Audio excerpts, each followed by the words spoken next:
Дзяўчаты, прапаную рэвалюцыйную рэч. Хадзіце на спатканні з мэтаю. Якой мэтаю? Стварэння сям'і. Стойце, занадта хутка для вас. Адчуваеце сябе няёмка? Гэта ж проста спатканне, скажаце вы. Ну так, сустрэліся, патусілі, было весела. Так? Але чаму у вас такое стаўленне? Паспрабуйце правільна зразумець мяне. Мне падабаецца весяліцца, але тут я кажу пра нешта большае, пра шчасце. Безумоўна, я не кажу, што трэба на спатканні адразу ж абмяркоўваць шлюб. Прынамсі, пачакайце, пакуль піцу паднясуць. Жартую.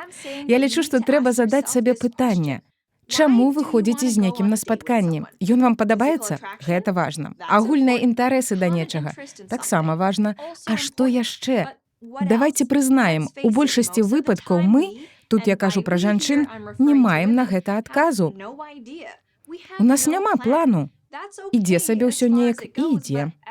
Але гэта недальнабачна. І па шчырасці не надта разумна. Давайце паразважаем над гэтым.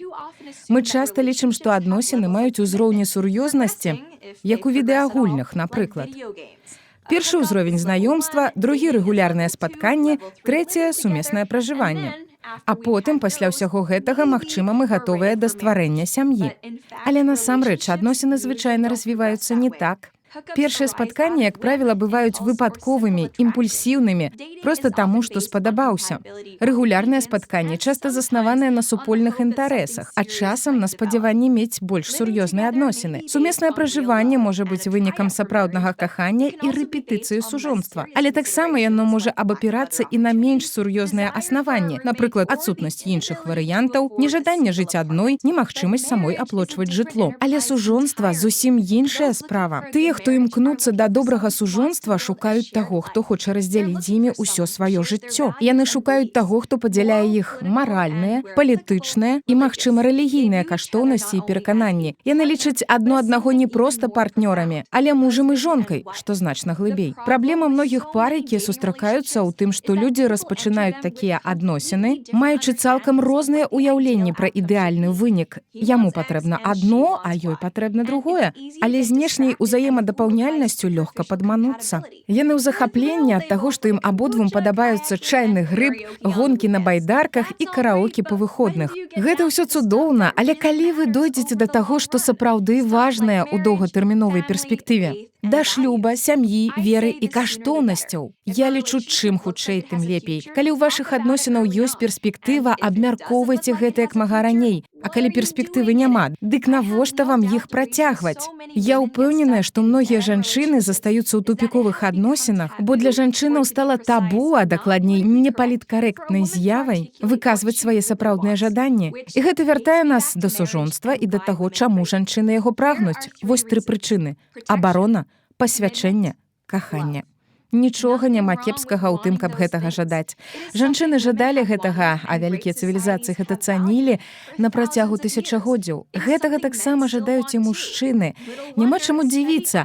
Адно за адным даследаванні паказваюць, што ў добрых шлюбах сужонкі больш шчаслівыя, здаровыя і нават больш багатыя за астатніх. Але, як і зусім іншым, дзеля гэтага трэба працаваць. І калі вы не набліжаецеся да мэты, то гэта проста марнаванне часу. У чым розніца паміж сумесным пражываннем і сужонствам?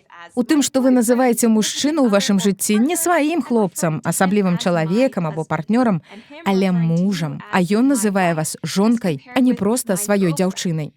Запытайцеся ў любога, хто быў у такой сітуацыі, і вам скажуць, што сумеснае пражыванне і сужонства маюць мала агульнага. Гэта як розніца паміж пражываннем у краіне і грамадзянствам. Апошняе, з улікам усіх патрабаванняў, абавязкаў і чаканняў, значыць нашмат болей.